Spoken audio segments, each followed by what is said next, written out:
One of the most important elements of coaching, and I'm sure it came through somewhere in your who and how, is actually being trustworthy. Okay, having trust. If you are coaching someone, they have to trust you explicitly, to be open and honest and, let's face it, vulnerable about what they're thinking and what they're feeling. If you break their trust, it's incredibly hard to get it back. And one of the key things that underlines the success of a school or an educational environment or a kahuiako is actually relational trust. You can read here this quote from the New Zealand Education Review Office. Have a read of that and have a think. Is it actually what is happening inside your school?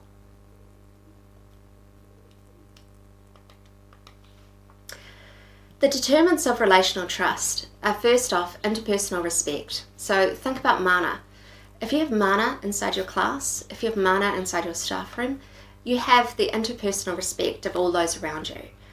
We all know those teachers who don't have that, and we need to start reflecting on why don't they? What is it that stops us from trusting them? What is it that makes them what I call a life-draining conversation?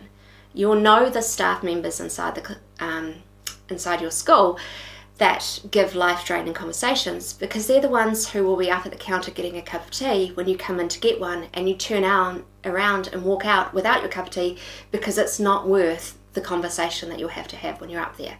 That's a life-draining conversation. Now, it doesn't mean those can't be fixed. They can, and we'll get to that.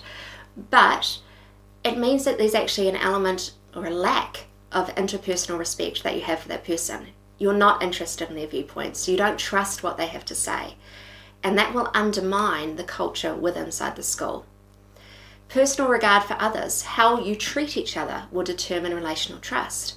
When a staff member is unethical, when something happens inside a school, and we see that in the paper when these things happen, it breaks down relational trust, not only between the staff member that it happened with and their colleagues, but actually between every colleague within the school. Because people start questioning whether or not other people have regard for them, because this person didn't. And that will challenge their beliefs on all these other people, because we all like to think that we're not friends with someone who would steal or do something wrong or break the law. And then when it happens, we start questioning our choices and who we work with, and I go, well, I didn't think that about that person, so what else don't I know about other people? So that breaks down relational trust there.